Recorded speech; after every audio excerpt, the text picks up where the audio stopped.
Baik, insyaAllah kita mula dengan Ummul Quran, Al-Fatihah. A'udzubillahi minasyaitanirrajim. Bismillahirrahmanirrahim. Alhamdulillahi rabbil alamin, ar-rahmanirrahim, maliki yaumiddin. Iyyaka na'budu wa iyyaka nasta'in.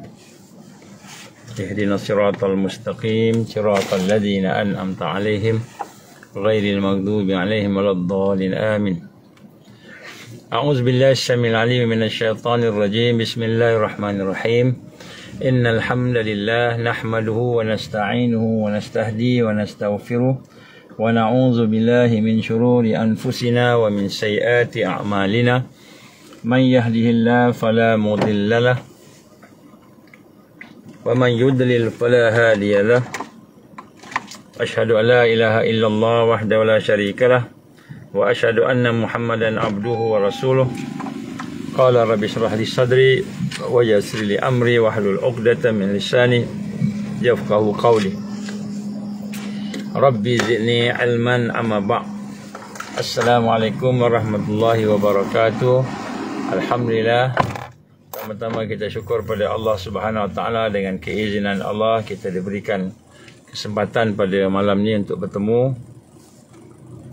InsyaAllah malam pertama dalam bulan Ramadan, dan kita mengucapkan selamat menyambut Ramadan Al-Mubarak. Mudah-mudahan Ramadan pada tahun ini akan menjadi lebih baik daripada Ramadan-Ramadan yang lepas, yang sebelum ini. Mudah-mudahan Ramadan pada tahun ini akan menjadi Ramadan yang mendapat kebaikan yang banyaklah, insya-Allah, rahmatnya dan barakahnya. Jadi insya-Allah saya nak mulakan dengan yang pertama sekali, minta maaf lah lewat, sebenarnya agak kelang kabut sikit lah kan, sebab baru habis tarawih dan dia dapat lebih kurang dekat 10 habis kan. Jadi insya-Allah hari ni kita tak boleh tak tahu nak timing lagi insya-Allah. Baik, alhamdulillah. Saya nak mulakan dengan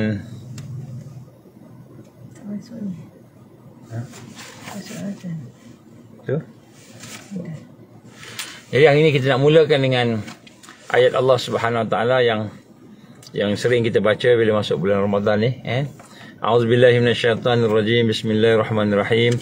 Ya ayyuhallazina amanu kutiba alaikumussyam kama kutiba alal ladzina min qablikum la'allakum tattaqun.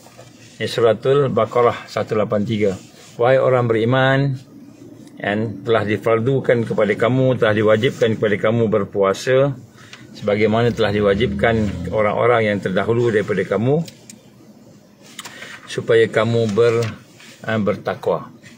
Dalam ayat yang lain Allah berfirman, suratul Baqarah juga 185, Syahrul Ramadan alladhi unzila fihi al-Quran hudal linnas wa bayyinatin minal huda wal furqan, ila akhir.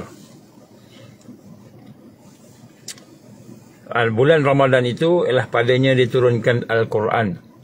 Syahrul Ramadan alladhi unzila fihi al-Quran. Jadi bulan Ramadan itulah padanya itu diturunkan Al-Quran. Hudal linnas, menjadi petunjuk, menjadi hidayah kepada manusia, dan menjadikan keterangan, memberikan satu keterangan, wa bayyinat, memberikan satu keterangan, satu fakta, perkara-perkara yang benar, yang menjelaskan tentang petunjuk minal huda, dan juga yang menjelaskan tentang al-furqan, iaitu membezakan al-haq dan al-batil. Jadi yang pertama sekali kita ingin bersyukur pada Allah Ta'ala daripada ayat yang kita baca tadi, menunjukkan kepada kita bahawa sebenarnya bulan Ramadan ini adalah bulan yang cukup istimewa, kerana padanya itu salah satu keistimewaan yang besar itu ialah diturunkan Al-Quran. Jadi bulan Ramadan ini diturunkan Al-Quran. Jadi bukan saja bulan Ramadan ini diturunkan Al-Quran, ada juga banyak lagi lah perkara-perkara yang berlaku. Tapi yang paling besar tadi Al-Quran. Dan pada bulan Ramadan juga difardukan kepada kita untuk melaksanakan puasa. Kutiba alaikumussyam. Jadi puasa diberikan kepada kita satu kefarduan, satu kewajipan untuk kita berpuasa. Jadi insya-Allah kita nak mengambil kesempatan pada tahun ini dengan kita sama-sama mendekati dan memasuki bulan Ramadan ini dengan satu perasaan gembira kerana Allah mengizinkan kita. Alhamdulillah, pada hari ini Allah izin kita untuk bersama-sama di dalam bulan Ramadan, dan alhamdulillah mudah-mudahan Ramadan pada kali ini akan memberikan satu keberkatan insya-Allah. Baik, sebelum kita pergi jauh, saya ingin memetik beberapa perkara lah yang penting untuk kita sama-sama renungkan. Jadi Ramadan pada tahun ini adalah Ramadan yang pertama. Bukan saja kita telah memasuki 100 tahun. 100 tahun apa yang kita gambarkan sebagai kejatuhan Osmaniyah. Kalau kita kata pada 3 bulan Mac 1924, yang mana pada masa itu khilafah telah berakhir dengan telah dilucutkan jawatan khalifah. Sultan Osmaniyah yang terakhir. Jadi kalau kita ikut tahun Masihi, inilah 100 tahun. Kalau kita ikut kiraan tahun Hijri, dan kita akan dapati bahawa sebenarnya tahun 2022 itu adalah tahun Hijri cukup 100 tahun. Jadi di sinilah kita lihat bagaimana Ramadan yang ada pada hari ini adalah merupakan salah satu daripada bulan Ramadan ini adalah bulan yang penting untuk kita buat sesuatu. Kita nak sebut kat sini buat sesuatu kerana kita melihat bagaimana hari ini peperangan pada masa yang sama, peperangan di antara orang Islam, yang orang beriman, orang Islam, iaitu peperangan sahabat-sahabat kita di Palestin telah memasuki 6 bulan. Pada masa yang sama, lebih daripada 25,000 orang saudara-saudara kita, sahabat kita, ibu ayah kita, anak-anak kita yang kita kata beriman telah pun terbunuh, telah mati, meninggal dunia, syahid, menjadi syahid, lebih daripada 25,000 orang. Dan daripada 25,000 orang itu kurang lebih, saya rasa lebih lagi, lebih daripada 10,000 adalah merupakan bayi ataupun kanak-kanak, yang mana ini menunjukkan bagaimana peristiwa-peristiwa yang berlaku sebelum ini, zaman Nabi Musa, peristiwa yang berlaku pada zaman Nabi Ibrahim dan sebagainya, yang mana anak-anak menjadi sasaran. Dia berlaku lagi sekali. Jadi sebab tu kita melihat 100 tahun ini kita kata kejahatan musuh terhadap umat Islam ni sudah semakin melampaui batas. Malahan kita melihat, saya melihat juga, saya kadang-kadang saya mengkaji juga beberapa perkara berkenaan dengan pandangan-pandangan daripada kita kata orang-orang Israel, kita kata rakyat Yahudi Israel yang bersama dengan Zionis. Bila kita melihat pandangan mereka berkenaan peristiwa yang berlaku pada hari ini, majoriti daripada mereka itu setuju apa yang berlaku. Mereka tidak rasa pun pembunuhan, kematian anak-anak Palestin yang lebih daripada 10,000 orang, malahan yang mati keseluruhannya lebih daripada 25,000 orang, sebagai satu jenayah. Mereka tak nampak sebagai satu jenayah. Mereka tak nampak sebagai sesuatu yang perlu disekat. Ini kita dapati hampir keseluruhan orang-orang muda, ataupun majoriti lah kita kata, di kalangan orang-orang Yahudi Israel yang berfahaman Zionis. Dan bila saya melihat apa ni kita kata pandangan-pandangan mereka ini, saya melihat balik apa sebenarnya rakyat Israel berfikir pada hari ini. Mereka pecah dua lah. Mereka pecah tiga sebenarnya. Yang pertama sekali ialah memang mereka yang menyokong apa yang berlaku.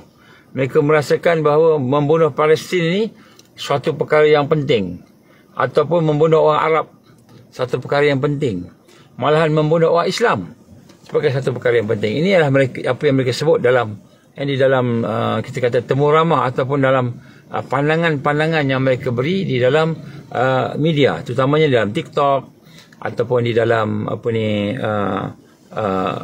YouTube dan sebagainya, wawancara dan sebagainya. Jadi pada masa yang sama ada juga di kalangan Orthodox Jewish yang semakin keras dan bangkit. Mereka disuruh dan diperintahkan oleh pihak negara Israel supaya menjadi tentera untuk nak menyerang Gaza. Sebenarnya mereka nak menghancurkan Gaza. Jadi dalam daripada apa yang kita dengar, percakapan-percakapan Zionis ni, mereka menyatakan bahawa mereka mahu menghancurkan Gaza. Menghancurkan habis. Maknanya nak sebut sini, bunuh semualah, bunuh semua. Dan selepas daripada Gaza, mereka dah merancang dah untuk pergi ke Ramallah. Ramallah pula. Begitu juga ke tempat-tempat yang lain. Mereka nak bawa supaya kita kata serangan-serangan ke atas Palestin di Gaza itu berkembang. Daripada apa yang saya lihat, suasana yang berlaku di sana itu, satu golongan memang mahu menghancurkan orang Arab, orang Islam, orang Palestin. Satu golongan di kalangan Zionis lah. Memang mereka nak bunuh. Kita kata apa yang kita rasa tak sedap, sedih, yang orang-orang bukan Islam, yang di luar daripada Palestin, seluruh dunia, di Amerika, di Eropah dan di mana-mana sahaja, mereka menyatakan kecewaan mereka, putus asa mereka, kekecewaan mereka kepada kepimpinan United Nations, kepimpinan kerajaan-kerajaan mereka sendiri yang menyembelahi pihak kita kata pihak Israel tadi. Begitu juga ahli parlimen daripada European Union, Eropah, ahli parlimen daripada Afrika dan juga di beberapa tempat yang lain, termasuklah di kawasan kita ni, memang tak bersamalah dengan mereka. Jadi kita lihat di kalangan orang-orang yang bukan Islam, majoriti di luar daripada Palestin itu, memang mereka bersama dengan orang Palestin, tak suka kepada genocide ataupun pembunuhan beramai-ramai, ethnic cleansing, iaitu pembersihan etnik dan sebagainya. Jadi keadaan ini sebenarnya kita tengok dah berlaku selama 6 bulan. 6 bulan. Dan sekarang dah memasuki bulan Mac. Bulan Mac ni maksudnya dah memasuki 100 tahun kejatuhan Osmaniyah.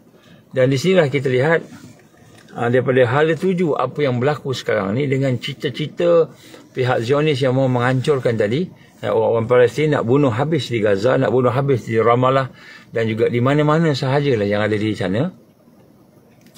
Maka secara tidak langsungnya kita boleh buat keputusan, boleh buat kesimpulan, bukan keputusan, kesimpulan, bahawa peperangan ini akan berterusan dan peperangan ini akan merebak dan peperangan ini akan berkemungkinan akan membawa kepada al-malhamah al-kubra, malhamatul kubra, iaitu satu peperangan yang besar yang mana akan melibatkan seluruh umat Islam, terutamanya yang beriman. Pada masa yang sama kita melihat bagaimana keadaan yang berlaku di dunia ini juga. Orang-orang besar Zionis ataupun orang-orang besar Dajjal ni pun ramai dah mula mati. Seorang-seorang mati. Sebelum ni kita dengar Henry Kissinger mati. Kemudian lepas tu kita dengar pula Rothschild, generasi yang keempat, mati. Jadi begitu juga kita melihat ada beberapa lagi lah orang penting-penting pun mereka dah tua lah, meninggal dunia. King Charles pun nampak macam King Charles ni pun macam tak lama dah. Jadi kita melihat di sinilah bahawa sebenarnya bila melihat tentang kematian demi kematian itu, apa makna kematian Rothschild, kematian Henry Kissinger, kematian King Charles. King Charles belum mati lagi, tapi nampak macam dah tak lama lah. Itu yang kita perhati lah kan. Jadi nak sebut kat sini, mungkin juga kematian King Salman contohnya kan, yang dah memang kita dengar banyak kali lah, dah maknanya umurnya tu dah dengan kesihatannya tak elok dan sebagainya. Jadi apakah maksud perkara-perkara yang kita nampak, yang kita dengar ni lah kan. Kalau kita tengok daripada kajian pattern ataupun kita kata kaji pattern apa yang berlaku dalam sejarah sebelum ini kita akan mendapati bahawa kematian pimpinan-pimpinan al-malak, pimpinan-pimpinan yang ada itu bukanlah maknanya mereka ni akan jadi makin rendah, makin tak kuat ataupun makin slow down kan. Tapi sebenarnya kematian Rothschild, kematian Henry Kissinger adalah menunjukkan bahawa kepimpinan baru akan menyusul. Dan kepimpinan baru itu adalah lebih agresif lagi, lebih tegas, lebih keras, lebih tegang dari sudut bagaimana mereka akan menghadapi orang-orang Islam. Jadi sebab itulah saya nak menyeru pada diri saya dan diri tuan-tuan perempuan, marilah kita merasakan bahawa kedatangan bulan Ramadan pada tahun ini adalah merupakan satu peringatan yang penting. Apa peringatan yang penting? Iaitu bagaimana sesungguhnya kita sedang menghampiri satu fasa kebangkitan. Dan insya-Allah biiznillah, dengan izin Allah, kita yakin tidak lama lagi akan berlaku sesuatu yang besar. Mungkin hujung tahun ni agaknya, wallahu alam. Mungkin sebelum hujung tahun, mungkin selepas setahun, maknanya masuk tahun 2025 dan sebagainya. Dan di sinilah kita ingin mengambil kesempatan pada kali ini untuk sama-sama kita merasakan bahawa kedatangan Ramadan pada hari ini bermula daripada malam ni lah. Kalau di Malaysia ni malam ni lah. Kalau di Indonesia Muhammadiyah tadi siang dah mula kan. Kalau Saudi pun mungkin tadi pagi tadi dah mula dah. Jadi kedatangan apa yang berlaku ini, apa di Ramadan ini, adalah satu kedatangan yang perlu kita ambil berat. Ambil berat dari sudut apa? Yang pertama sekali, ambil berat dari sudut bagaimana kita lihat peperangan yang besar dalam sejarah Rasulullah sallallahu alaihi wasallam, itu Ghazwal Badar, peperangan Badar yang berlaku dalam bulan Ramadan. Jadi peperangan Badar ni berlaku dalam bulan Ramadan. Jadi kita lihat dia berlaku 17 Ramadan ke kalau tak silap lebih kurang gitulah. Dari namanya kita lihat peperangan berlaku dalam bulan Ramadan. Banyak lagi peperangan yang banyak berlaku di dalam bulan Ramadan, ataupun sekurang-kurangnya persiapan peperangan tu berlaku dalam bulan Ramadan. Jadi sebab itulah kita lihat, dan apabila kita sekarang ini kita dah memasuki 100 tahun kejatuhan Osmaniyah tadi, maka dan Ramadan pula jatuhnya pada bulan Mac ini, bersamaan dengan satu Ramadan ni sekarang ni, jatuh pula dalam bulan yang sama dengan kejatuhan 100 tahun tadi. Maka saya mengajak diri saya dan diri tuan-tuan perempuan untuk kita nak mengambil peluang, sebab kita tak tahu bilakah akan berlakunya kita kata perkara-perkara yang besar yang digambarkan oleh Rasulullah sallallahu alaihi wasallam, tetapi yang kita pasti sudah terlalu dekat. Maka sekiranya perkara ini berlaku, maka sudah tentulah kita akan berhadapan dengan satu ujian yang besar. Dan ujian yang besar ini pula, sekiranya kita tidak mengambil peluang untuk kita mempersiapkan diri kita, maka sudah tentulah kita akan mengalami kekecewaan nanti bila datang ujian-ujian yang ada. Contohnya di negara kita. Hari ini negara kita ni masih lagi tak stabil. Politiknya tak stabil. Walaupun mereka kata kerajaan Madani ini kerajaan yang stabil kerana ada kerajaan perpaduan. Kerajaan perpaduan ni adalah kerajaan yang maknanya disokong oleh yang di-Pertuan Agong, yang disokong oleh parti-parti politik yang bersedia untuk bersatu padu tadi dan sebagainya. Tetapi bila kita tengok sungguh-sungguh, tengok betul-betul, sesungguhnya masih tidak banyak perkara yang kita kata boleh menjadi kita kata kuat lah. Kuat. Investment pun tak masuk, walaupun dah pergi macam-macam, pergi ke New York, PM dah pergi ke New York, PMX dah pergi ke Australia sebagainya, dan digambarkan akan ada investor masuk daripada luar negara, tapi setakat ini tak ada seorang masuk. Setakat ini masih cakap lagi lah kan. Jadi duit kita pun jatuh contohnya kan. Jadi makanan pun mula mahal teruk sangat, beras pun dah mula kurang. Jadi sebenarnya kita melihat kesusahan tu yang ada di depan kita ni, semua tu adalah tanda-tanda yang kita nak kena lebih berhati-hati. Lebih berhati-hati dan lebih mempersiapkan diri kita lagi lebih kuat lagi, insya-Allah. Ya, sebab itulah dalam bulan Ramadan ini, insya-Allah saya ingin memulakan dengan satu perkara, iaitu bagaimana perlu dan wajib untuk kita sama-sama memasuki bulan Ramadan ini dengan kita memastikan kita mengambil bekalan yang semaksimalnya. Jadi rupa-rupanya Ramadan ini, macam mana yang sebahagian kita tahu, adalah merupakan satu bulan yang sebenarnya ada kurikulum dia. Ada dia punya kurikulum dia. Ada dia punya kita kata pelajaran-pelajaran dia. Topik-topik dia. Dan antara perkara yang besar, yang penting untuk kita faham pada hari ini ialah nombor satu, kita kena benar-benar faham bahawa dengan fikiran kita, dengan hati kita, dengan kehidupan kita, bahawa sesungguhnya apakah maksud 100 tahun, apakah maksud tajdid ataupun pembaharuan ataupun pengislahan ataupun reformation kepada Islam itu, tajdid tadi, pembaharuan tadi, maksudnya ialah akan berlaku sesuatu yang besar, iaitu perubahan sistem kehidupan manusia. Jadi kita yakin sistem kehidupan manusia akan berubah daripada suatu yang zalim, suatu yang gelap, suatu yang penuh dengan kerosakan, korupsi dan sebagainya, kepada suatu yang adil, yang aman, yang benar. Suatu yang bersangkut paut dengan akidah. Satu yang bersangkut paut dengan ibadah yang benar. Satu yang bersangkut paut dengan sistem kehidupan yang benar. Jadi maknanya perubahan tajdid ni, maknanya dia bukan perubahan kita kata kepimpinan tukar, ataupun kita kata Israel kalah perang, menang Palestin, menang orang Arab, menang Islam dan sebagainya. Bukan sekadar menang perang, bukan. Tajdid bukan maksud menang perang.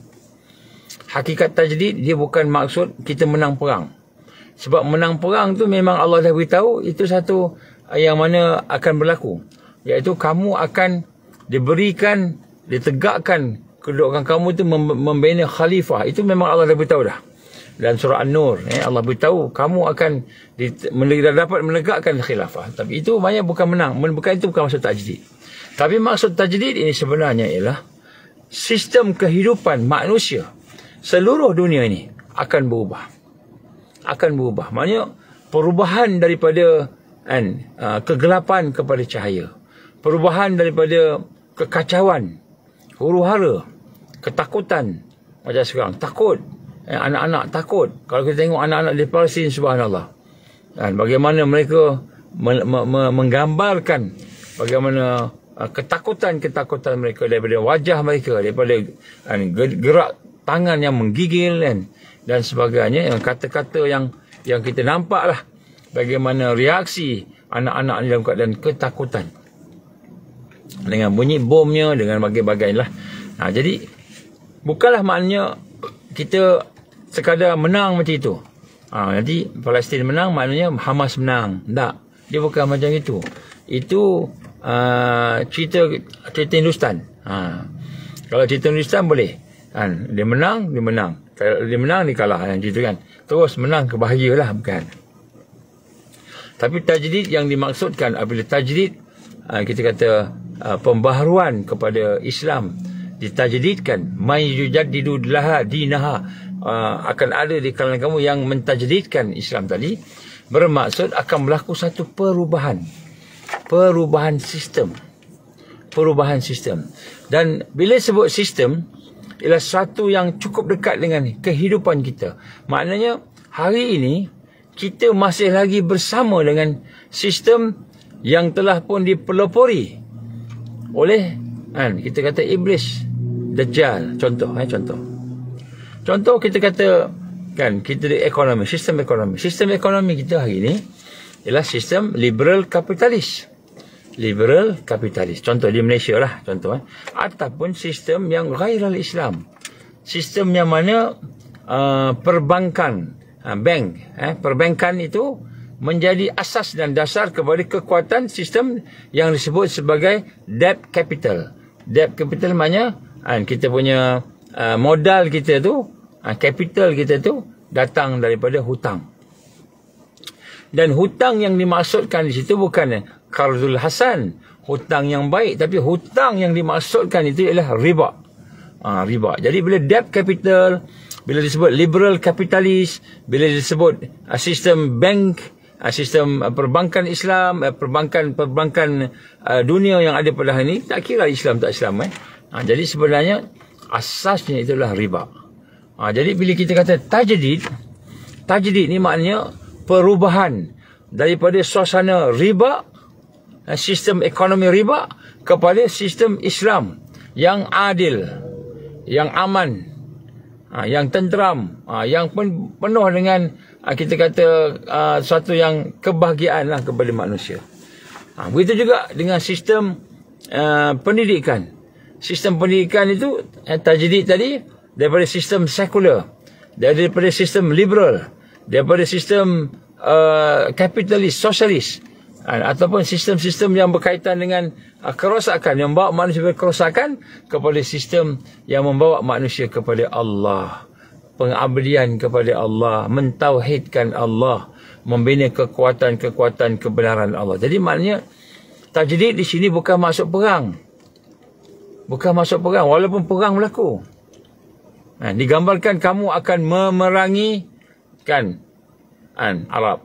Kamu akan memerangi dari Persia. Kamu akan memerangi Rom. Kamu akan memerangi Dajjal. Jadi maknanya walaupun yang digambarkan peristiwa-peristiwa akhir zaman itu ialah sebahagiannya itu adalah disebut oleh Nabi ialah al-malhama al-kubra. Malhama kubra. Jadi maknanya malhama kubra ni kita bayang perang. Perang. Jadi perang mungkin kita bayangkan perang dalam pedang. Perang dalam menggunakan panah. Dia kata nanti berlaku dukhan, senjata tak ada, semua pakai pedang dengan panah dengan kuda. Jadi kita pun berlatihlah kuda, berlatihlah main pedang, berlatihlah memanah. Kita kata inilah dia sunnah dia.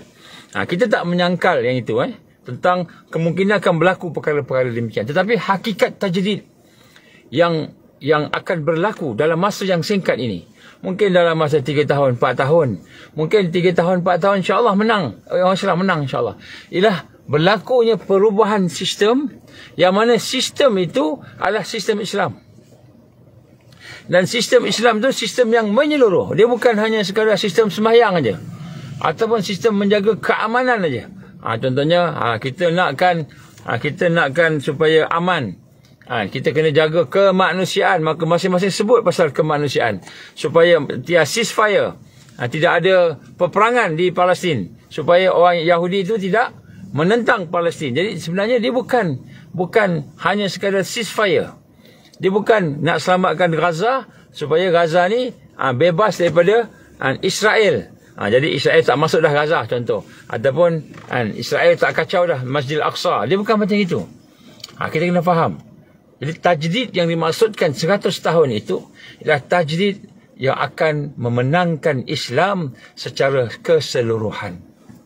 Jadi untuk kita bersama dengan mereka yang akan tajdid tadi, mereka yang akan membina kekuatan tadi, maka kita kena faham, kalau kita masih lagi, hati kita, pemikiran kita, kehidupan kita masih sayang, masih berhajatkan kepada sistem manusia yang bertentangan dengan Allah Subhanahu Wa Taala ini, sama ada dari sudut educationnya ke, ekonominya ke, apa sahaja, maka sudah tentu kita tidak akan termasuk dalam golongan mujaddid, golongan tajdid.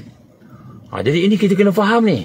Jadi kita kata hari ni, sebab tu bila kita melihat bulan Ramadan, kita jangan nampak bulan Ramadan ini yang dikatakan persiapan Ramadan untuk kita nak berhadapan dengan tajdid tadi, sekadar ibadah. Kita kena banyakkan ibadah, kita kena banyakkan baca Quran, kita kena banyakkan sembahyang, kita kena banyakkan berpuasa. Puasa memang dah kena kan. Kita kena banyakkan qiyamul lail. Jadi kita nampak ibadah. Dan kita nampak ibadah tu ibadah khusus. Pergi umrah, ramai berebut-rebut pergi umrah. Pergi umrah, kenapa? Umrah bulan Ramadan ni pahalanya banyak. Sama macam naik haji. Kita bekerja pergi umrah. Mahal pun tak apa. Pergi, kenapa? Nak dapat pahala haji. Jadi kita ingat, tajdid yang dimaksudkan 100 tahun itu, hanya sekadar ibadah khusus. Hanya sekadar ibadah khusus. Tapi sebenarnya, hakikatnya, ialah Islam yang akan tertegak, sistem Islam yang akan tertegak. Itu hakikatnya. Hakikatnya begitu. Maknanya, kalau kita berfikirlah persiapan bulan Ramadan pada tahun ini, iaitu Ramadan yang pertama setelah kita kata 100 tahun Masihi. 100 tahun Masihi lah. 1924, 2024. 100 tahun kita kata begitu. Jadi kalau kita ingat persiapannya lah, persiapan sekadar kita beribadah sebagainya, maka fahamlah bahawa sesungguhnya kita tidak akan bersama dengan mereka yang melaksanakan tajdid. Tak akan bersama. Jadi sebenarnya kita nak kena faham tajdid itu berlaku ialah dengan penegakan Islam. Ini Jumhur ulama' menyatakan bahawa yang mengkaji, yang tak mengkaji tak tahu. Yang duk cerita pasal bid'ah, tak bid'ah, sesat, tak sesat dan sebagainya ni. Itu dia berkaji tentang sunnah sembahyang, puasa, tahlilan lah apa itu. Dia tak mengkaji tentang pergerakan sosio-politik, pergerakan sosio-ekonomi, pergerakan dari sudut kebangkitan Islam. Dia tak fikir hal tu.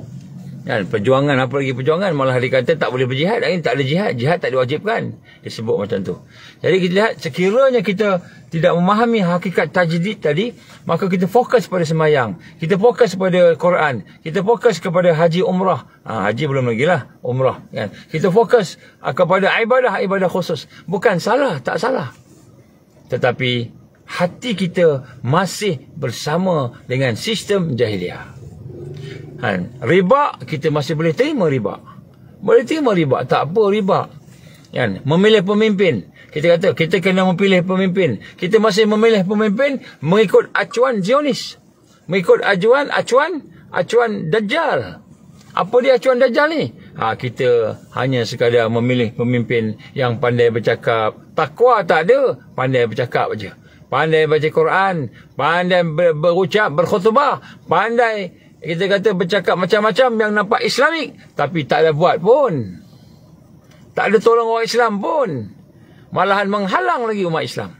Jadi kita lihat, kita masih lagi boleh terima perkara-perkara yang bersangkutan dengan jahiliyah sebagai satu sistem kehidupan.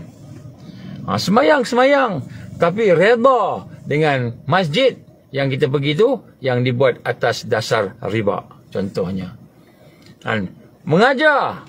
Kita pergi ke universiti, mengajar, dapat PhD, buat PhD. Malahan kita mengajar pula student PhD. Tetapi kita boleh terima PhD student tadi tu yang datang daripada pemikiran yang sekular, pemikiran yang liberal, pemikiran-pemikiran yang membawa manusia jauh daripada Allah, yang menyesatkan manusia. Jadi maknanya kita lihat hari ni, puasa Ramadan yang kita katakan 100 tahun, iaitu Ramadan pertama dalam 100 tahun Masihi, 1924, 2024 ni ialah Ramadan untuk persiapan tajdid. Ramadan untuk kita mempersiapkan umat Islam supaya umat Islam itu boleh benar-benar mentajdidkan agamanya, mentajdidkan, melaksanakan pengislahan, taghyir, perubahan, taghyir Islam kulli, perubahan Islam secara menyeluruh. Jadi untuk mendapatkan kefahaman yang sebenar tentang tajdid ini, maka kita hendaklah memahami Islam sebagaimana yang difahami oleh Rasulullah sallallahu alaihi wasallam, iaitu Islam bukan hanya akidah, bukan hanya ibadah, bukan hanya akhlak, bukan hanya ibadah khusus, bukan hanya berbincang tentang Quran, umrah, hadis, Quran, semayang, puasa, tapi Islam dalam bentuk satu sistem yang nak dibangkitkan ini. Satu sistem yang kita kata menyeluruh. Sebab tu umat Islam dikelirukan dengan perjuangan-perjuangan yang dikatakan seperti humanitarian. kita nak menyelamatkan manusia dan kemanusiaan. Kenapa kita tak boleh serang Palestin? Sebab tidak ada ciri-ciri kemanusiaan. Sedangkan kemanusiaan itu kalau kita perhatikan, sekiranya tidak diikat dengan Quran, tidak diikat dengan hadis, kemanusiaan itu akan menjadi satu agama baru. Apa agama baru tu? Humanisme. Agama humanisme, mengagungkan agama. Apa maksud agama mengagungkan manusia ni? Iaitu mereka akan meletakkan hak-hak manusia, nafsu manusia itu sebagai yang paling tinggi, lebih daripada Al-Quran dan Sunnah. Contohnya apa? Contohnya kata, saya ni laki-laki tapi saya nak jadi perempuan.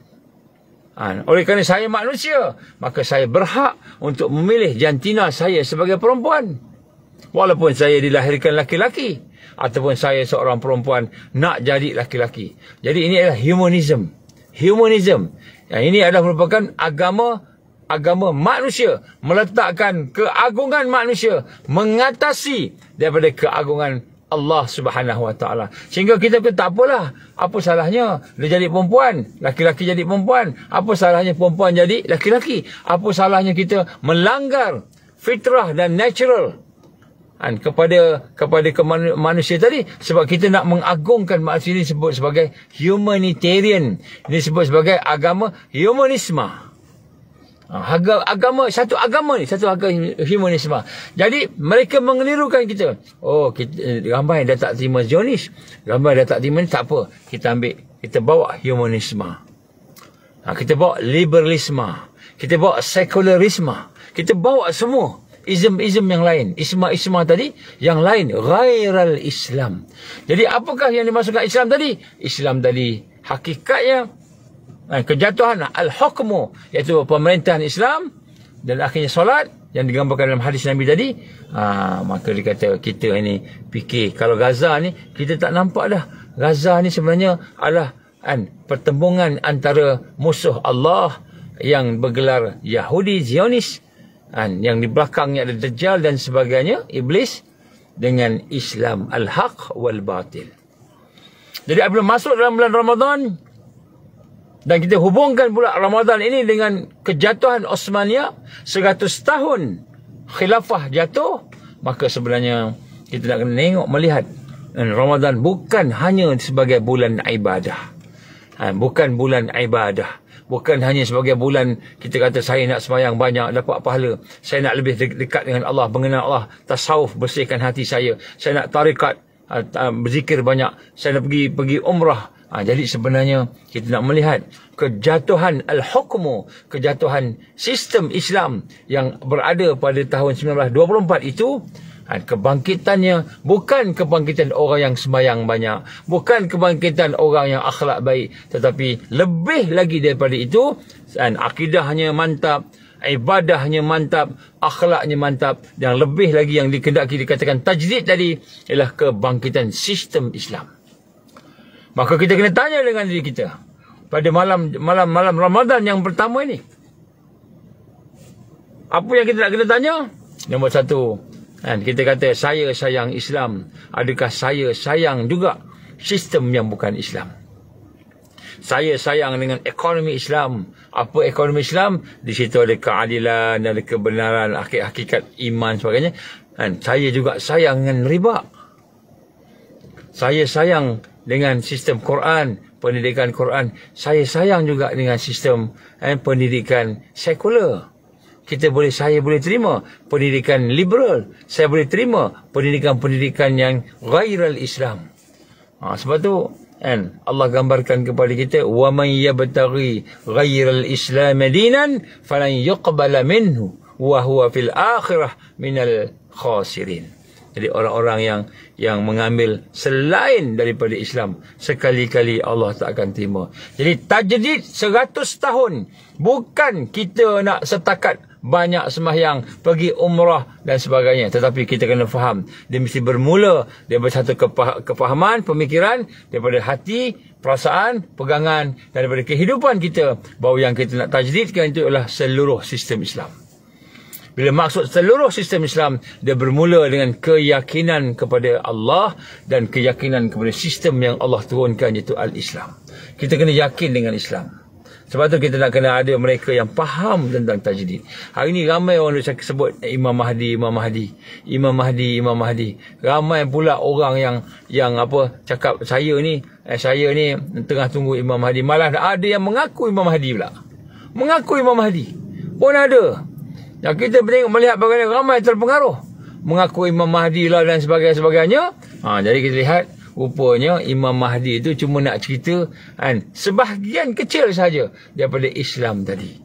Jadi masuklah bulan Ramadan, masuklah dalam kita kata tarbiyah bulan Ramadan ini, dia nampak setakat nak betulkan hati dia, nak betulkan semayang dia, setakat tu je. Tetapi dia masih sayang, masih cinta dengan liberal, cinta dengan demokrasi ala Zionis.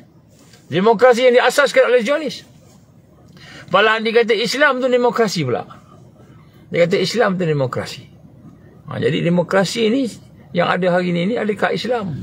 Memang dalam Islam ada memilih ketua, ada. Dalam Islam ada unsur-unsur pemilihan ketua. Malahan digambarkan Rasul sallallahu alaihi wasallam buruknya imam itu yang tidak disukai oleh makmumnya. Tak boleh, kena ada imam yang orang suka. Kalau pakai bagi imam yang orang tak suka tu, Nabi kata buruk lah, tak elok lah macam itu kan. Adalah hadis itu nak sebut kat sini. Jadi maknanya bukan kita kata kita nak kena ada detektor yang dia sultan, dialah perintah, tak payah semuanya sistem warisan. Bukan macam tu. Islam bukan macam tu.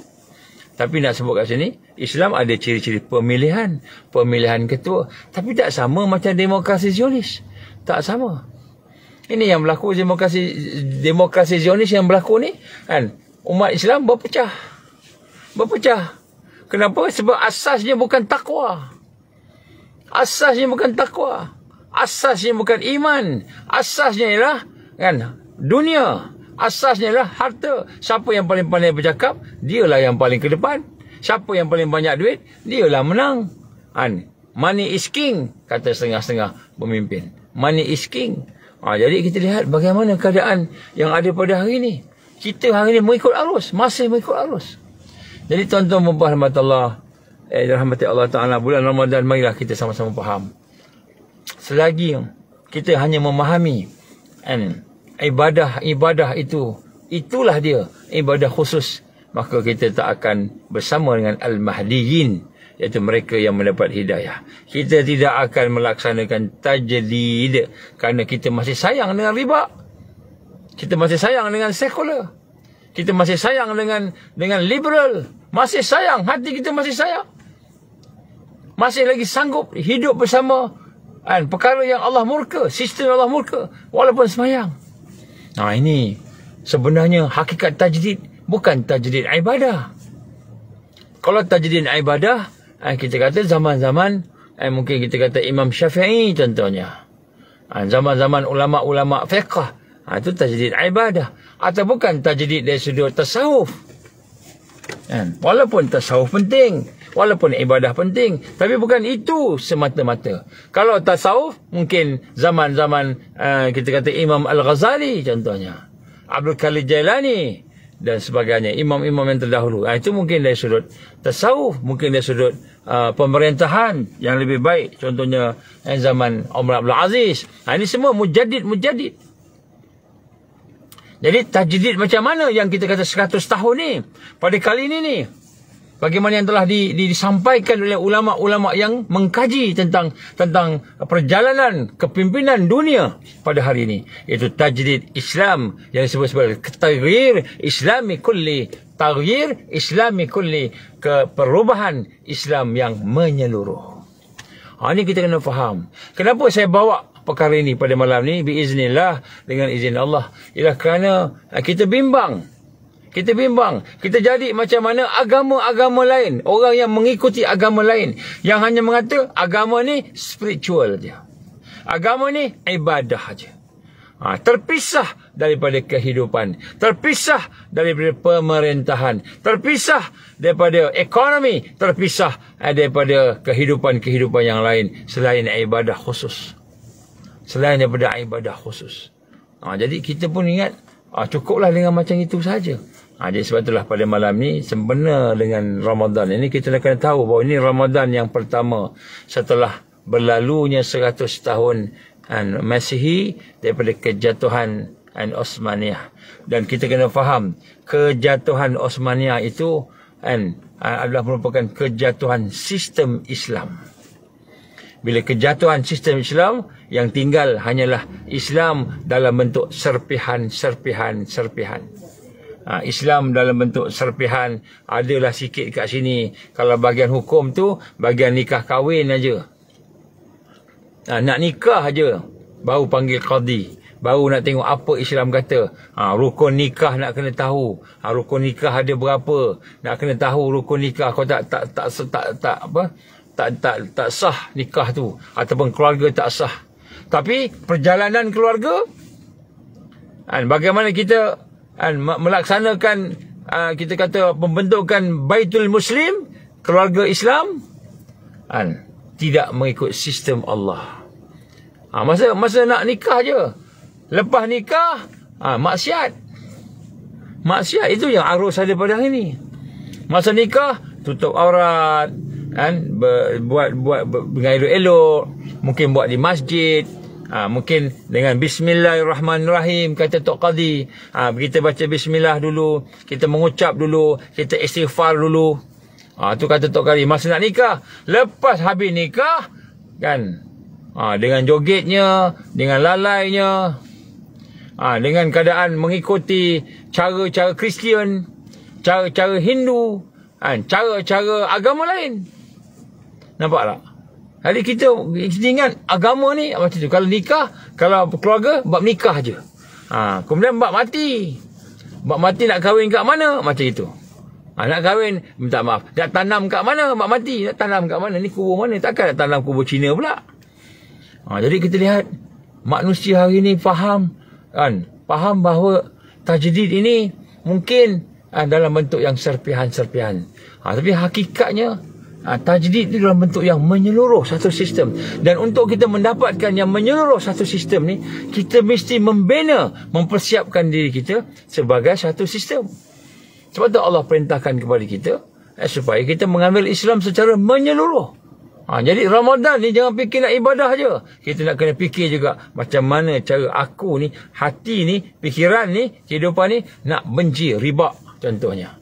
Nak membenci riba, nak membenci liberal, nak membenci sekular. Hati kita ni tak mau sistem-sistem yang boleh merosakkan kita. Kalau tidak, bila timbul dan naiknya ataupun diisytiharkan Imam Mahdi yang sebenar contohnya, diisytiharkan Imam Mahdi yang sebenar atau kepimpinan yang menyatukan umat, tajdid tadi, nak melaksanakan tajdid, maka pada masa tu kita akan dapati kita yang tidak bersama dengan sistem Allah. Kita ingat semayang ajalah, itulah Islam. Kita ingat akhlak baik, itulah Islam. Kita ingat akidah saja, itulah Islam, tanpa melihat kepada Islam secara menyeluruh. Maka kita bimbang ketika mana datangnya Imam Mahdi yang sebenar, ketika Islam mula bersatu di atas asas iman, Islam dan ihsan, atas asas takwa dan Islam untuk dibangkitkan tadi, kita tak bersama dengan mereka.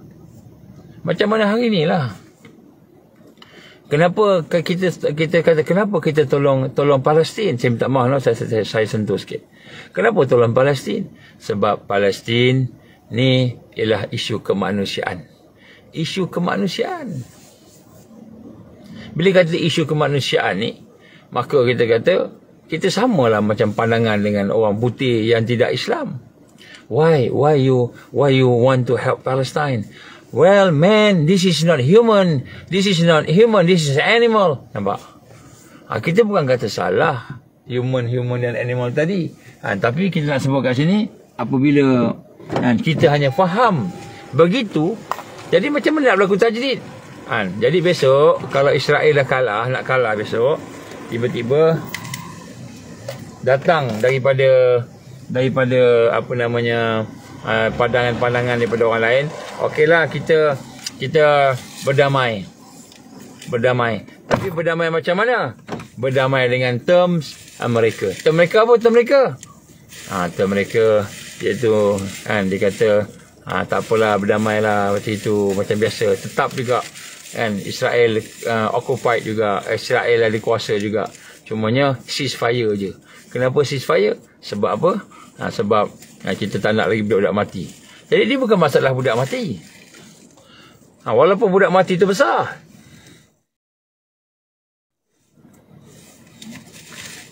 Dan dia bukan masalah rumah hancur.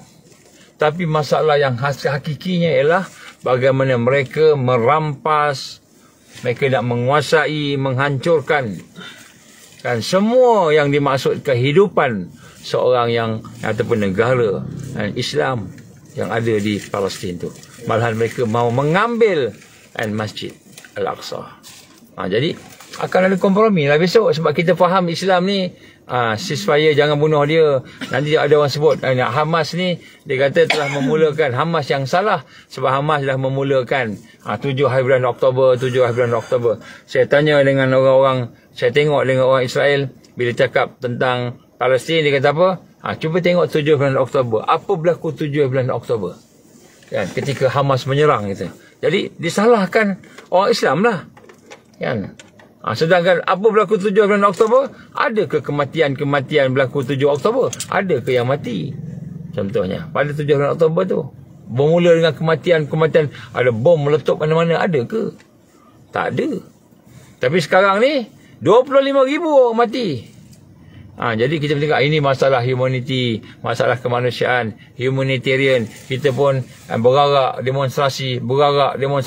Ini masalah humanisme. Jadi akhirnya kita mempromosikan agama humanisme, agama mengagungkan manusia. Apa maksud mengagungkan manusia? Manusia berhak pilih hidup dia. Nak jadi gay boleh. Nak jadi lesbian boleh. Nak jadi apa saja boleh lah. Nak hidup riba boleh. Yang penting manusia tu dia sendiri pilih. Bukan Islam. Maka tajdid Islam bukan macam tu. Tajdid Islam bukan macam tu. Sebab tu kalau kita tidak memahami akan hakikat tajdid tadi, maka pada masa itu kita akan mengikut arus. Sebab tu Ramadan dia akan nampak ini bulan ibadah. Kita pun pulun ibadah. Walau bukan saya kata ibadah tu tak penting. Penting ibadah, akidah penting, sangat penting. Tetapi kefahaman kita tentang Islam itu telah dicekup, yang telah dikongkong, diikat oleh mereka yang memang pandai dalam peperangan al-haq dan batil. Kita bukan lagi berfikir untuk menegakkan al-haq, kita hanya berfikir untuk menegakkan kemanusiaan. Walaupun kemanusiaan itu sebahagian daripada Islam, tapi bukan kemanusiaan itu sebagai asas dan dasar. Dalam Islam, kemanusiaan itu kita jaga hak-hak kemanusiaan. Tetapi sebenarnya yang sebenar, manusia itu nak dibawa menjadi hamba Allah. Menjadi abdullah, hamba Allah. Bi'abdi, menjadi hamba dia. Bukan manusia menjadi Tuhan. Jadi sekarang ni, manusia jadi Tuhan. Manusia jadi Tuhan. Jadi ini yang kita masukkan. Sebab tu kedatangan bulan Ramadan pada tahun ini kita kena faham. Dan inilah yang telah berlaku, sedang berlaku sekarang. Baik, itu nombor 1. Nombor 2, tuan-tuan dan puan-puan rahmati Allah SWT, saya nak sebut dekat sini. Sebenarnya dah 6 bulan lebih. Palestin, Gaza diserang. Lebih daripada 25,000 mereka yang telah terkorban. Jadi maknanya kita melihat pada hari ini bagaimana keadaan yang ada makin teruk. Maka kita kena rasakan bahawa satu kewajipan bagi kita untuk membantu. Dan bantuan yang pertama yang kita kena buat ialah yang pertama, kita kena membersihkan diri kita daripada syirik kepada Allah. Kerana maksud tajdid itulah man yujaddidu laha dinaha. Maksud mentajdidkan agama itu, mentajdidkan Islam, mentajdidkan tauhid, mentajdidkan pengabdian kepada Allah Subhanahu Wa Taala, mentajdidkan sistem yang mahu memimpin tadi. Jadi sebab tu bila kita sebut tentang apa yang berlaku, yang kita lihat tentang Palestin, tentang semua yang ada, nombor 1, kita perlu meningkatkan, membersihkan akidah kita dan sehingga kita bebas daripada syirik. Bebas daripada syirik. Sebab tu tuan-tuan dan puan, hari ni saya minta maaf saya sebutlah. Ramai yang kata dia belajar akidah, belajar tauhid. Ramai yang kata dia pandai dalam tauhid, berdebat dalam tauhid. Allah ke arash ke tak arash ke apa ke, semua macam-macam perdebatan. Tetapi ramai yang tidak kenal Allah. Jadi sebenarnya maksud bersih tajdid, sebab yang akan tajdid ni ialah orang yang benar-benar mentauhidkan Allah. Bukan orang yang cerita pasal tauhid, bukan orang berdebat pasal tauhid, tapi orang yang hidupnya mentauhidkan Allah. Hidupnya dalam keadaan benar-benar menjadikan Allah Subhanahu Wa Taala ini sebagai Rabb dan Ilah dia. Bukan hanya bercakap. Dia bersihkan hatinya, dia bersihkan pemikirannya, kehidupannya. Jadi sebab itulah perkara kedua yang saya nak sebut kat sini, tajdid ialah kepada mereka yang mengenal Allah dan mentauhidkan Allah. Sebab tu kita kena kembali balik, betulkan balik perjalanan hidup kita ni. Kita bukan hanya faham Islam syumul, Islam menyeluruh dan sebagainya, tapi hati kita masih lagi mensyirikkan Allah. Apa maksud mensyirikkan Allah? Contohnya kita kata hari ni, kita kata ni bahagian kesihatan. Ni doktor-doktor kita ni kan, contohlah kata ubat menyembuhkan penyakit. Ini yang simple-simple ni. Ubat menyembuhkan penyakit. Maka kena ambil ubat ni. Ubat ni wajib ambil ni. Kenapa? Ubat menyembuhkan penyakit. Sebenarnya syirik kepada Allah Subhanahu Wa Taala. Kerana bukan ubat yang menyembuhkan penyakit, tapi Allah yang menyembuhkan penyakit. Jadi ubat ni apa? Ubat ni sebagai asbab. Salah satu daripada sebab-sebab yang Allah izin untuk menyembuhkan penyakit. Yang menyembuhkan tu Allah. Ubat ni sebagai sebab je. Sebab tu ada orang makan ubat ni, dia sihat. Ada orang lain makan ubat ni pula, tak sihat. Sebab Allah nak tunjukkan kita yang menyembuhkan penyakit tu bukan ubat, Allah. Tapi hari ni kita dah termasuk dalam satu kemelut. Kan? Asbab itulah yang paling besar. Sehingga kita lupa kepada musabbib yang menjadikan sebab. Yang menjadikan sebab. Kita ingat, kan, contohnya bahagia. Bahagia pada harta. Bahagia pada rupa. Bahagia pada keturunan. Maka kita pun mencari harta, mencari rupa, mencari keturunan. Kita mencari dunia. Kita ingat dunia itu bagi kebahagiaan. Sedangkan yang bagi bahagia itu Allah. Jadi, kan, kita ingat sebab. Rupanya musabbib. Musabbib. Musabbib maknanya yang menjadikan sebab. Ini contoh syirik kepada Allah Subhanahu Wa Taala. Laparlah. Kan nak kena makan lah. Kan kita makan kita kata apa? Yang menghilangkan lapar, makan. Makanan yang kita makan menghilangkan lapar. Sedangkan yang menghilangkan lapar tu Allah. Ini kita masukkan. Jadi kita kenal Allah Subhanahu Wa Taala sehingga benar-benar kita mentauhidkan dia. Iaitu membebaskan segala bentuk syirik. Segala bentuk syirik. Ini perlukan kepada proses. Sebab tajdid di akhir zaman tidak akan dilakukan oleh mereka yang mensyirikkan Allah. Siapa-siapa yang tidak benar-benar mengenal Allah, malahan mensyirikkan Allah, sama ada sedar ataupun tidak sedar, maka mereka akan jadi mangsa kepada kemuncak fitnah, iaitu Al-Masih Dajjal. Al-Masih Dajjal akan menguasai hati mereka, pemikiran mereka yang tidak bersama dengan proses untuk mentauhidkan Allah Subhanahu Wa Taala. Jadi kita kena faham bahawa tajdid orang duk sebut 100 tahun, kita nak menang. Kita ingat menang, contohnya kita kata saya ni nak menang, kita kena ada pertahanan diri. Kita pun belajar silat rupanya kita mensyirikkan Allah. Macam mana mensyirikkan Allah? Tuan guru ajar kat kita. Baca yang ini. Baca Qul Huwallahu Ahad 500 kali sehari. Semalam baca 500 kali. Maka kamu akan kebal. Jadi yang kebalkan kita ni Qul Huwallahu Ahad tu ke? Kalau betul kebal. Kalau betul pun jadi kebal tadi, maka yang itu adalah merupakan istidraj, iaitu sihir. Sejenis sihir.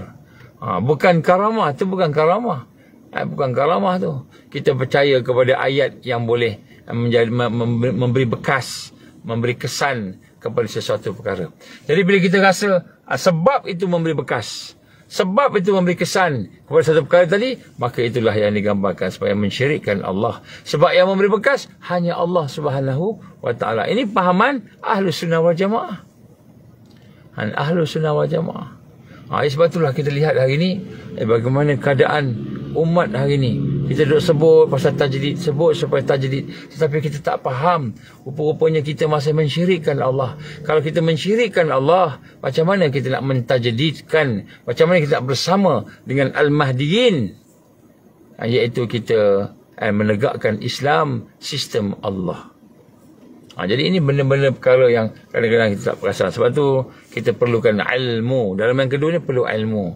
Dia perlukan kepada orang yang boleh membimbing kita. Orang yang ada ilmu yang boleh bimbing kita. Bukan hanya sekadar ilmu bincang pasal sifat 20 ke, bincang pasal tauhid 3 serangkai ke, sekadar berdebat. Tetapi orang yang boleh membawa kita untuk mengenal Allah. Membawa hati kita mengenal Allah, membersihkan diri kita daripada perkara-perkara yang mensyirikkan Allah Subhanahu wa taala. Jadi kalau contoh, saya sebut sekali lagi satu contoh lagi. Contohnya kita katakan saya lah yang sebenarnya kita rasa kebolehan kita aku keakuan ni. Kita rasa saya yang pandai. Kalau tidak kerana saya ni kalau tidaklah saya ada ni, kita rasa tak berjaya lah projek ni. Kita rasa kita tak rasa Allah. Ini semua makrifat kepada Allah yang halus, yang perlu kita faham secara berperingkat. Jadi sebab tu tajdid bukanlah maksudnya kita hanya sekadar beribadah, duduk dalam bulan Ramadan, tetapi tajdid juga perlu duduk dalam proses. Perlu duduk dalam proses untuk kita mentarbiah diri kita, melaksanakan islah dari sudut apa? Islah dari sudut yang pertama sekali akidah, supaya benar-benar bukan terror ilmu kalam, bukan terror kita berbincang berdebat, terror kita maknanya kita mengenali Allah, bermakrifat kepada Allah. Apabila kita boleh melaksanakan perkara-perkara begitu, barulah kita dalam menuju kepada tajdid. Barulah Ramadan pada kali ini sebenarnya membawa kita kepada pembinaan untuk kita membina satu kekuatan. Membina satu kekuatan, iaitu mentauhidkan Allah. Kalau kita tak boleh tauhidkan Allah, macam mana kita nak menegakkan sistem Allah? Macam mana nak tegakkan sistem Allah?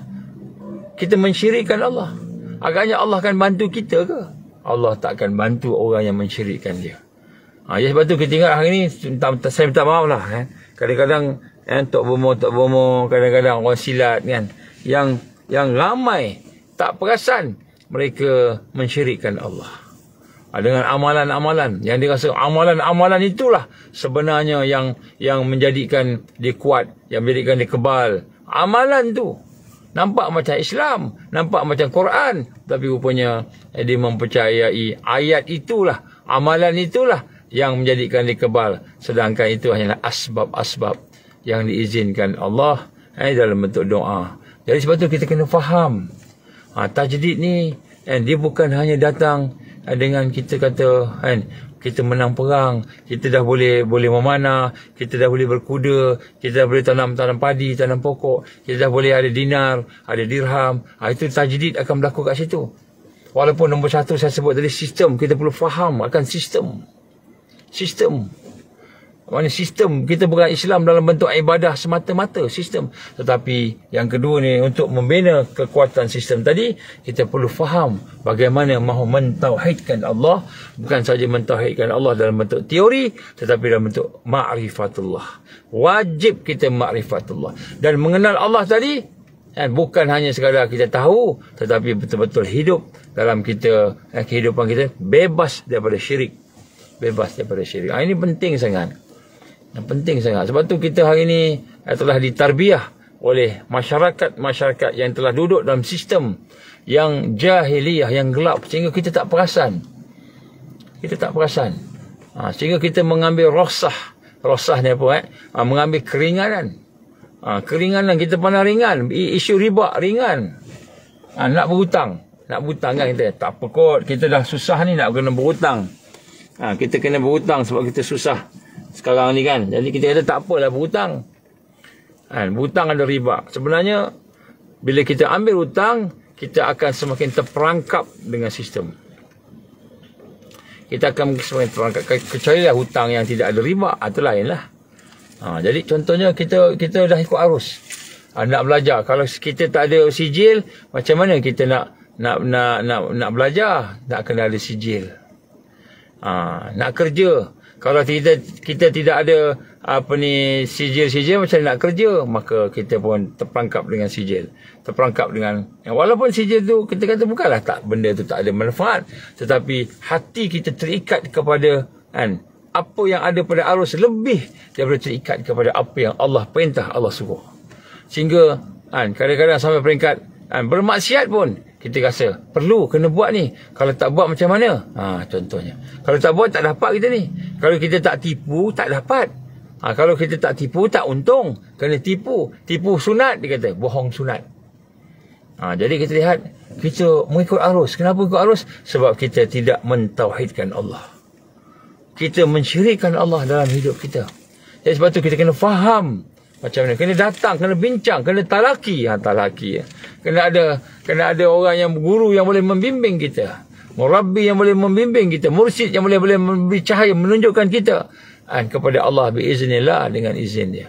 Sebab tu hari ini tuan-tuan dan puan, kebangkitan tauhid, kebangkitan kita untuk mengenal Allah adalah merupakan tajdid. Ini permulaan tajdid. Jadi permulaan tajdid ni ialah apabila hati kita bersih, fikiran kita mempunyai kesedaran al-aqlu wa'i kan. Baru nampak. Minta maaf, saya bagi satu contoh yang lain. Saya berbual dengan orang-orang yang memimpin ni. Kepimpinan ni yang memegang yang YB lah, YB nak sebut YB ni. YB. Orang yang ada apa dia panggil? Ada jawatan lah. Bincang. Salah satu kita bincang berkenaan dengan sistem yang ada. Contohnya sistem kesihatan, sistem bagaimana ada berlakunya bioweapon lah, chemical weapon lah. Kita ada bukti semua. Cerita tentang ekonomi, macam mana kita nak bagi ekonomi sebagainya. Jadi bila kita ceritakan tentang pandangan-pandangan Islam tentang satu-satu isu, satu-satu masalah, bagaimana Nabi sallallahu alaihi wasallam melihat sesuatu itu dengan pandangan iman, pandangan Quran dan pandangan-pandangan yang datang daripada Allah Subhanahu wa taala. Minta maaf saya nak sebut kat sini. Majoriti walaupun dia pendidikan Islam tak boleh nampak apa yang berlaku. Tak boleh nampak apa yang berlaku. Kan dia tak boleh nampak tentang satu perkara yang dicadangkan oleh pihak antarabangsa contohnya. Nampak macam bagus dan baik, tapi rupanya semua itu merupakan tipu hela mereka.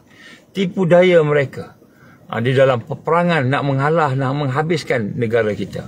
Saya minta maaf tuan-tuan dan puan-puan yang dirahmati oleh Allah Ta'ala tadi.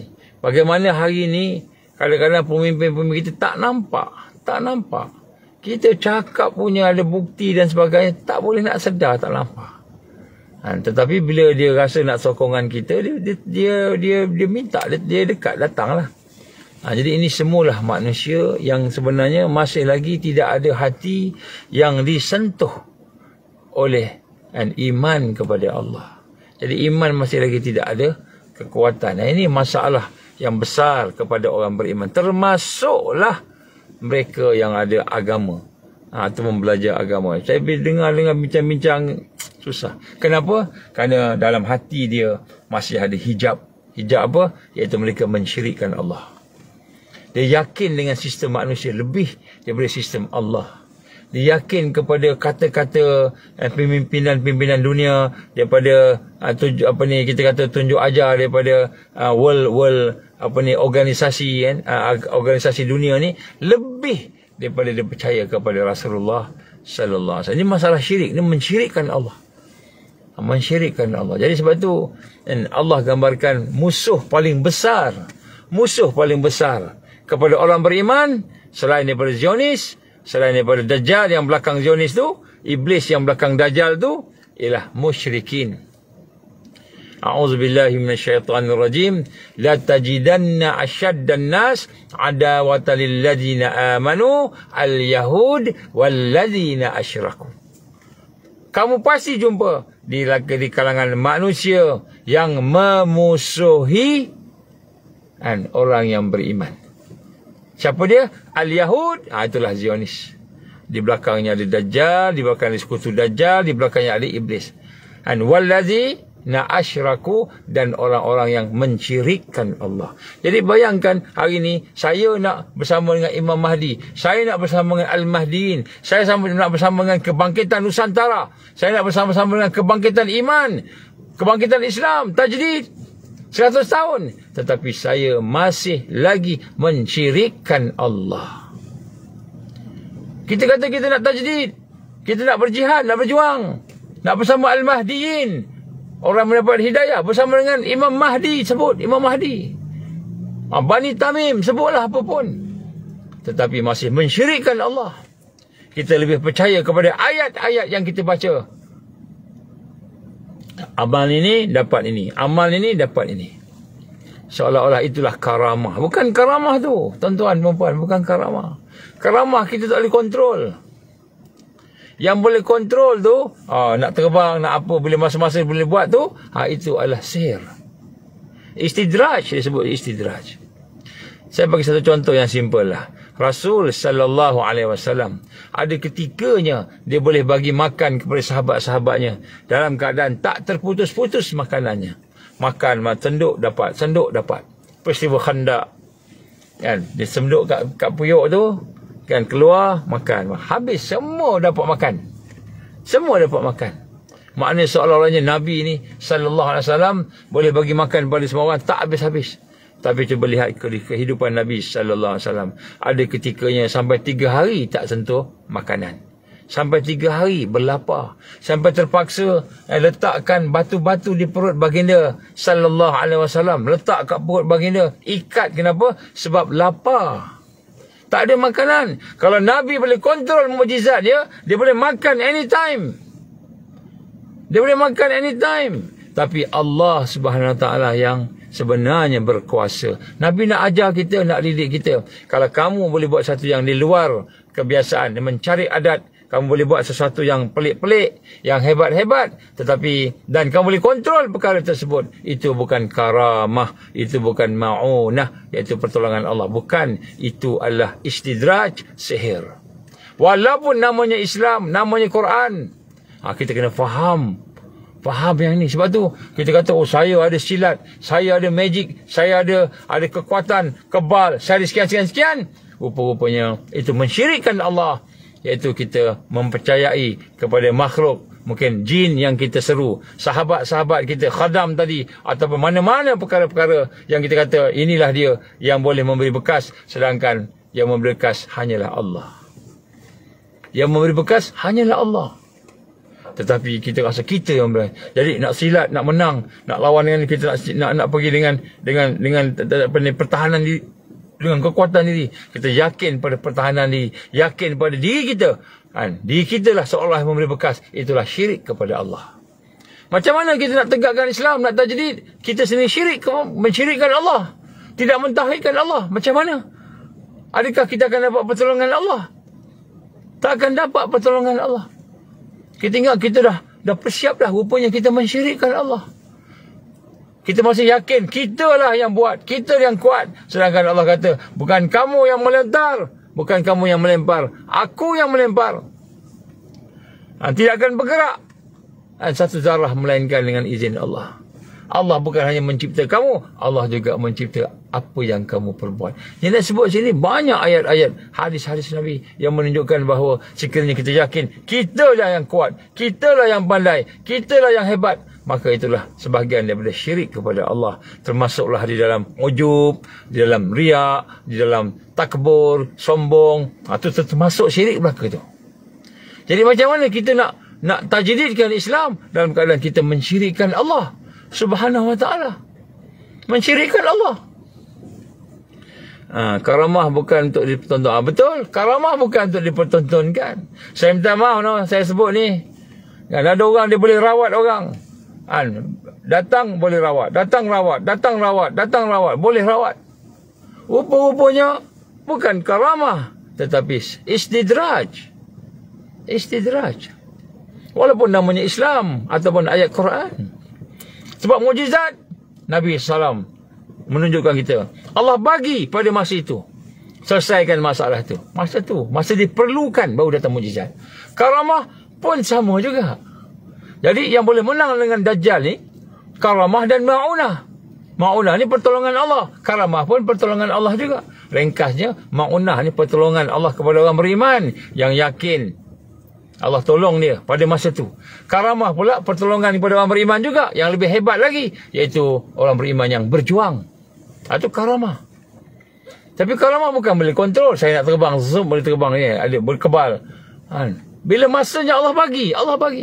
Bukan kata tak ada amalan. Amalan lah, bacalah doa ke apa, tak ada salah baca doa. Tetapi bila doa itulah yang kita rasakan, yang kita yakinkan bahawa dengan doa itu jadi perkara ini, maka itu namanya istidraj. Jadi itu namanya istidraj. Sihir. Sebahagian daripada sihir.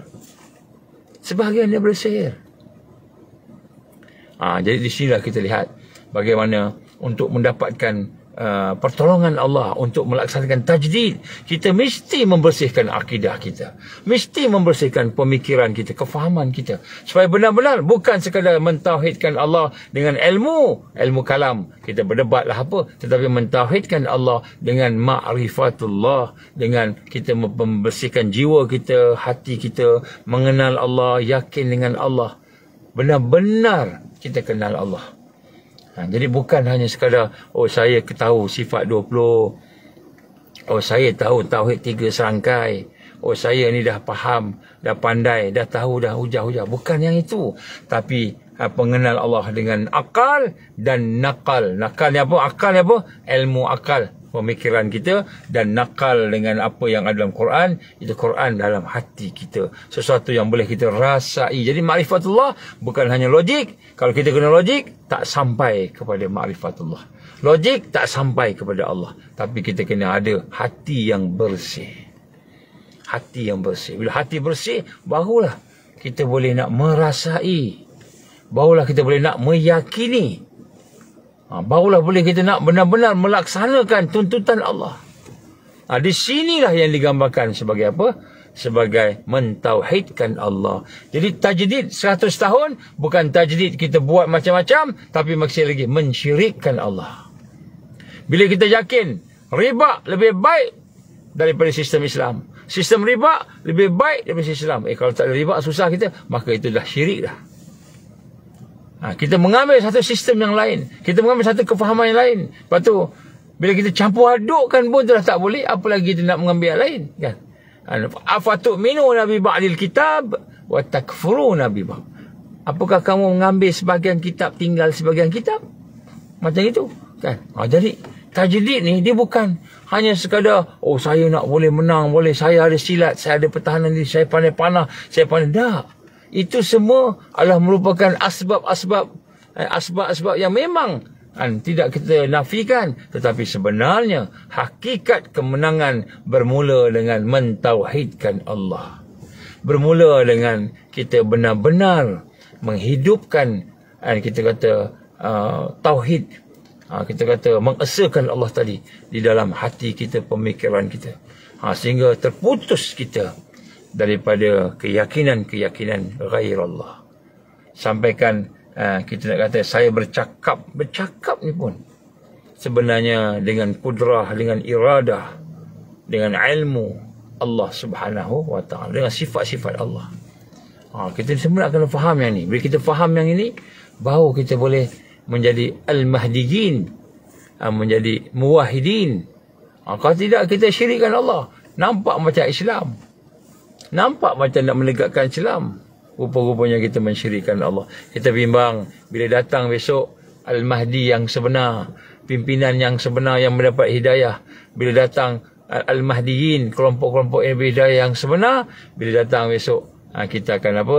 Kita tolak mereka. Kenapa? Kita nampak mereka ni sesat. Kenapa mereka sesat?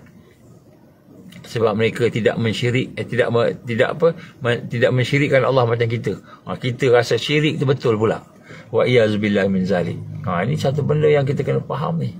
Saya minta maaf malam ni. Jadi cerita pasal Ramadan ini, kenapa saya cerita pasal perkara begini? Kerana Ramadan tahun ini ialah Ramadan 100 tahun. Dan 100 tahun ini Ramadan yang kita gambarkan sebagai Ramadan untuk tajdid, muqaddimah kepada persiapan tajdid. Kita tak sebut macam itulah. Jadi janganlah kita rasa-rasa bahawa aku dah cukup dah. Cukup dengan semayang banyak, tarawih sebagainya, cukup dah. Jangan rasa macam tu. Sebab kalau kita dah semayang tarawih, ramai orang semayang tarawih, kan hebat semayang tarawih, tapi mereka mensyirikkan Allah. Tapi mereka mendukung sistem manusia. Dia sokong pula riba. Dia pergi solat tarawih tu dengan kereta yang dia beli dengan riba. Dia tak rasa apa-apa. Minta maaf no? Tak rasa apa-apa. Tak rasa bersalah pun. Dia ambil riba. Dia kata terpaksa. Terpaksa. Jadi sedangkan istilah darurat, terpaksa ni dia ada dia punya istilah, dia punya definisi dia. Definisi dia. Baik. Jadi itulah insya-Allah sebanyak saya minta maaf sangat-sangat. Malam ni agak kasar sikit agaknya lah. Sebenarnya tengah hati saya ni tengah sedih sangat sebenarnya melihat kawan-kawan kita yang ada di Palestin tu. Susah sangat, teruk sangat. Jadi kita pula yang di luar Palestin ni, kita ingat kita dah buat macam-macam, tapi banyak benda asas pun tak lepas. Mentauhidkan Allah tak lepas, ibadah yang betul-betul khusyuk tak ada, macam-macam. Kemudian yang lebih teruk lagi, yang pertama saya sebut tadi, iaitu kita semayang, kita puasa, pergi umrah. Banyak kali bulan Ramadan pergi umrah, tetapi hati kita reda dengan sistem manusia. Habis tawaf, kan, pergi masuk ke dalam kedai-kedai Yahudi yang ada di keliling Masjidil Haram. Pergi kat sana, belanja sana, bagi pula kepada orang Yahudi itu duit. Baru lepas tawaf menangis-menangis, minta ampun ke Allah semua. Keluar kan, bershopping center, bershopping pula dekat tempat-tempat yang Yahudi punya. Keliling. Dajjal betul, Dajjal tak boleh masuk dalam Mekah. Dajjal tak boleh masuk Madinah. Betul. Nabi sebut. Tetapi kan tentera dia, sistem dia, kan pengaruh dia ada keliling Masjidil Haram. Kita keluar. Ini Yahudi punya ni. Tak apalah pasal kat Mekah, kita basuk jugalah pasal kat Mekah. Kita nak minta redha Allah, nak minta ampun ke Allah, tapi kita masih lagi bersama dengan musuh Allah yang duk bunuh Islam tu. Nak bunuh bayi tu, kita kata 25,000 mati, kita kata 10,000 mati bayi, ramai mati. Kita rasa tak boleh berdemonstrasi, tapi bila nak membeli barang-barang, kita masuk ke kedai-kedai yang memang Yahudi belakangnya, hotel-hotel yang Yahudi belakangnya. Kita tak kisah, tak apalah. Macam itu. Macam mana Allah nak bagi kemenangan kepada umat? Kita bimbang. Kita tak termasuk dalam golongan orang yang akan menang. Kita kan tak termasuk. Wa iyazubillah min zalik. Islam menang, janji Allah. Islam menang, janji Allah. Tetapi kita tak. Kita tak bersama. Sebab kita dah masih reda dengan sistem jahiliah ni. Reda dengan syirik kepada Allah. Reda dengan syirik. Perkara yang mensyirikkan Allah, kita reda. Kita sanggup buat. Sebab tu tuan-tuan dan puan, kita kena faham masalah tauhidkan Allah ni. Sebab tajdid bukanlah maksudnya tajdid kita menang-menang macam itu. Tapi tajdid mesti ada asbab-asbabnya, mesti ada kekuatannya. Salah satu saya sebut tadi, yang kedua ni ialah kita kena ada suatu kekuatan untuk memproses diri kita supaya mentauhidkan Allah. Ingat tentera Al-Mahdi adalah tentera yang mentauhidkan Allah, bukan tentera yang mensyirikkan Allah. Puasa kerana nak sihat. Kerana Allah, saya saja aku puasa kerana Allah. Bulan Ramadan fardu kerana Allah. Tapi puasa juga nak sihat. Dua bertembung dua. dipanggil syirik qasad. Syirik dalam niat. Allah akan biarkan kamu nak sihat ke? Allah bagi sihat, tapi Allah tak terima puasa. Habis puasa sihat. Memang Nabi sebut kan, sumu tasihu. Kamu puasa, kamu sihat. Tetapi jangan puasa kerana nak sihat. Puasa kerana Allah. Fadilat, kelebihan puasa boleh menyihatkan. Itu doa, minta ke Allah, ya Allah, kau berikanlah aku kesihatan, ya Allah. Belilah kesihatan, ya Allah. Aku dah usaha ni dengan berpuasa, berusaha berpuasa. Minta ke Allah kesihatan boleh. Tapi puasa kerana nak sihat, puasa kerana nak diet, tak boleh. Puasa kerana Allah sahaja. Diet, sihat, semua tu kelebihan dia. Kita minta ke Allah. Doa tak apa. Doa tak ada masalah. Ini syirik. Banyak benda syirik yang kita buat hari ni.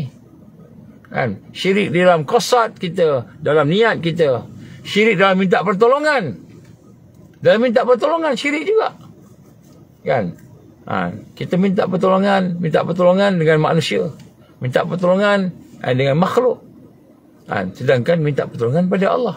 Habis boleh ke jumpa, kalau sakit jumpa doktor? Memang sakit kena jumpa doktor. Tapi bukan kita minta pada doktor. Kita minta pada Allah. Jumpa doktor sebab Allah perintah kita untuk cari jalan supaya sihat, supaya boleh beribadah pada dia. Allah perintah kita. Jadi kita jumpa doktor, bukan doktor yang menyembuhkan. Yang menyembuhkan tu Allah. Syirik lagi. Dengan doktor kita dah syirik. Kita nak study, nak exam. Kita mengatakan kena study. Study, kau tak study nanti kamu tak lulus pula. Study itu sebagai memberikan, bukan kata tak kena study. Kena study, tapi study kerana Allah, bukan study kerana nak lulus. Sebab tu kita hari ni ilmu kita korup. Kita belajar kerana nak lulus periksa. Belajar kerana nak kerja. Kenapa belajar sampai PhD ni? Supaya saya boleh kerja. Kerana saya nak kerja. Supaya nak kerja, supaya nak dapat pensyarah PhD. Sebab tu bangga, riak, sombong, ujub, dapat PhD, ujub, sombong, riak. Jadi tak ada barakah. Walaupun yang diambil ini usuluddin, ilmu hadis, tapi tak ada barakah. Kenapa? Dia bukan belajar kerana Allah, belajar kerana supaya orang tengok dia pandai, belajar supaya boleh mengajar boleh jadi cikgu yang hebat, boleh berdebat. Ini belajar sebab bukan kerana Allah. Ini semua syirik belaka. Kita tak perasan.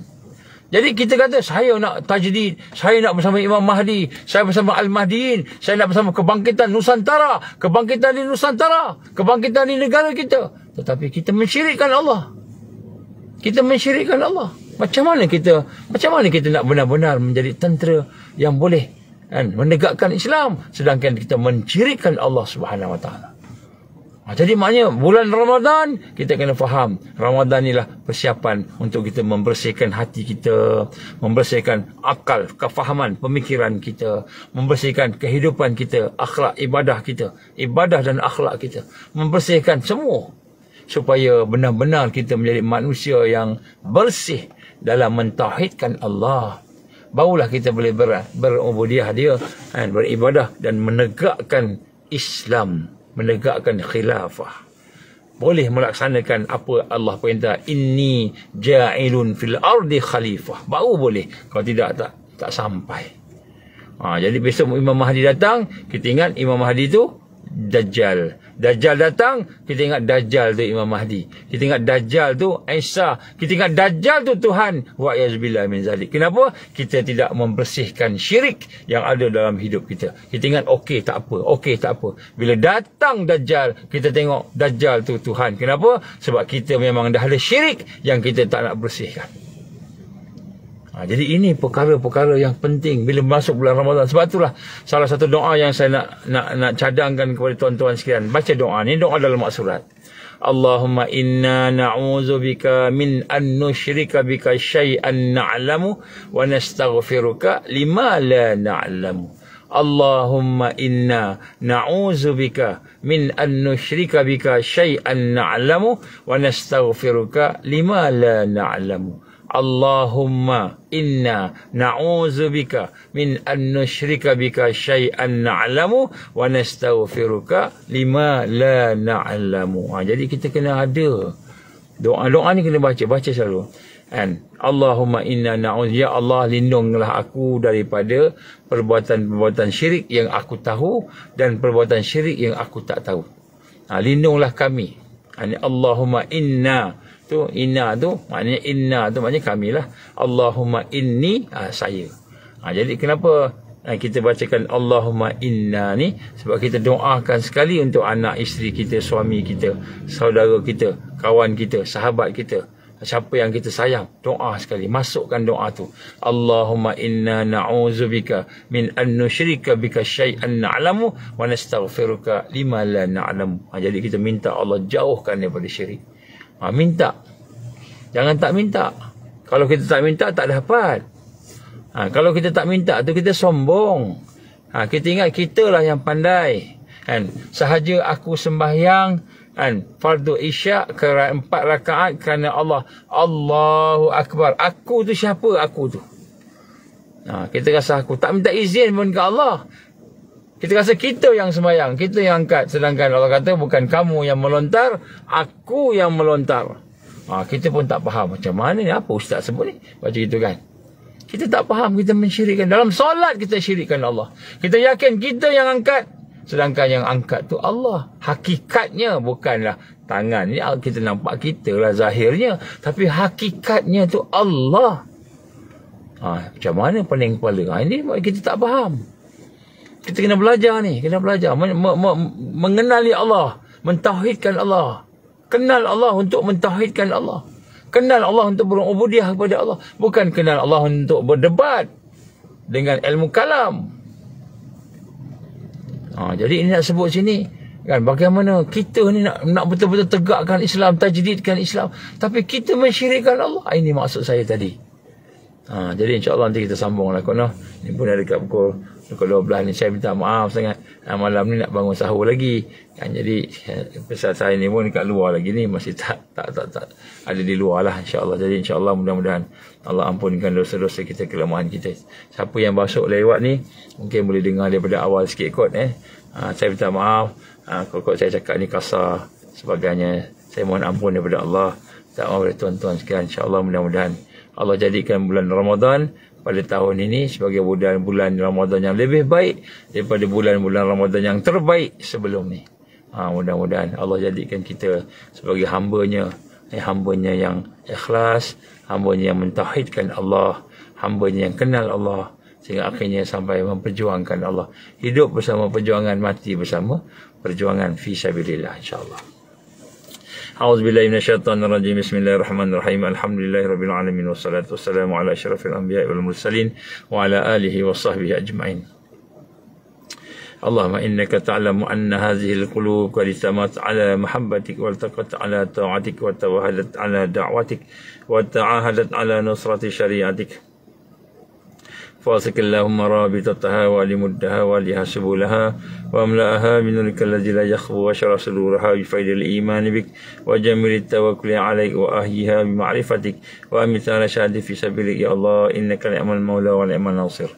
اللهم إنا نسألك سلامة في الدين والعافية في الجسد وزيارة في العلم وبركة في الرزق وتوبة قبل الموت ورحمة عند الموت ومغفرة بعد الموت. اللهم إنا نسألك رضاك والجنة. اللهم إنا نسألك رضاك والجنة. اللهم إنا نسألك رضاك والجنة ونعوذ بك من سخطك والنار. ونعوذ بك من سخطك والنار. اللهم إنك عفو كريم تحب العفو فاعف عنا وعن والدينا وعن المسلمين والمسلمات برحمتك يا أرحم الراحمين. ربنا أتمم لنا نورنا واغفر لنا إنك على كل شيء قدير. ربنا آتنا في الدنيا حسنة وفي الآخرة حسنة وقنا عذاب النار. وصلى الله على سيدنا محمد وعلى آله وصحبه وبارك وسلم. سبحان ربك رب العزة عما يصفون وسلام على المرسلين والحمد لله رب العالمين. سبحانك اللهم وبحمدك أشهد أن لا إله إلا أنت أستغفرك وأتوب إليك. بسم الله الرحمن الرحيم. والعصر إن الإنسان لفي خسر إلا الذين آمنوا وعملوا الصالحات وتواصوا بالحق وتواصوا بالصبر. Tolong doa untuk kami insya-Allah. Wabillahi taufik wal hidayah. Assalamualaikum warahmatullahi wabarakatuh.